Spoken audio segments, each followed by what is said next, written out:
Corporation municipal ఎన్నికల్లో కూటమి పార్టీల సీట్లు సర్దుబాటు ఏ రకంగా ఉండనుంది? ఎవరెన్ని స్థానాల్లో పోటీ చేరున్నారు? జనసేన కోరుతున్న స్థానాలు ఏంటి?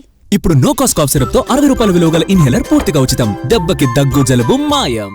ఏపీలో స్థానిక ఎన్నికలకు రంగం సిద్ధమవుతోంది. ఈ ఎన్నికలను కూటమి పార్టీలు ప్రతిష్టాత్మక పోరుగా భావిస్తున్నాయి.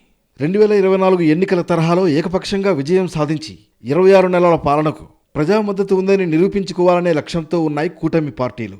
ఇలాంటి కీలక సమయంలో పోటీ చేసే సీట్ల సంఖ్య విషయంలో వ్యూహాత్మకంగా వ్యవహరిస్తోంది జనసేన. పోటీ చేసే స్థానాలపైన కసరత్తు చేస్తోంది. స్థానిక ఎన్నికలపైన డిప్యూటీ సీఎం పవన్ ఇప్పటికే ప్రాథమికంగా కసరత్తు చేశారు.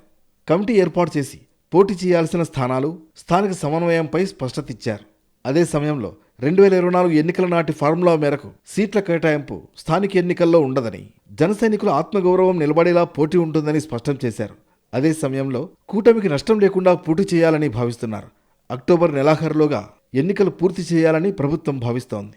3 పార్టీల మధ్య సీట్ల షేరింగ్, పోటీ స్థానాలపైన స్పష్టత కోసం తొలుత సమన్వయ కమిటీ సమావేశం కానుంది.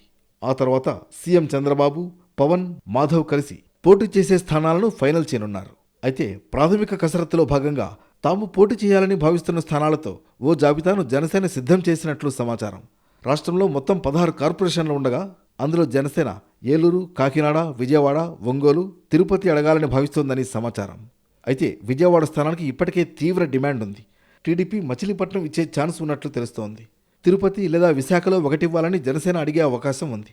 ఇక మున్సిపాలిటీలో కూడా కొన్ని సీట్లపై జనసేన పట్టుబడుతున్నట్లు తెలుస్తోంది. అదేవిధంగా రాష్ట్రంలోని 13,351 గ్రామ పంచాయతీల్లో కూడా పంపకాల నిష్పత్తి ఆధారంగా పంచాయతీలు ఖరారు కానున్నాయి. దీంతో 3 పార్టీల మధ్య సీట్ల పంపకాలు ఎవరికి ఏ స్థానం దక్కుతుందనేది ఆసక్తికరంగా మారుతోంది. త్వరలో కూటమి సమన్వయ కమిటీ సమావేశం జరగనుంది.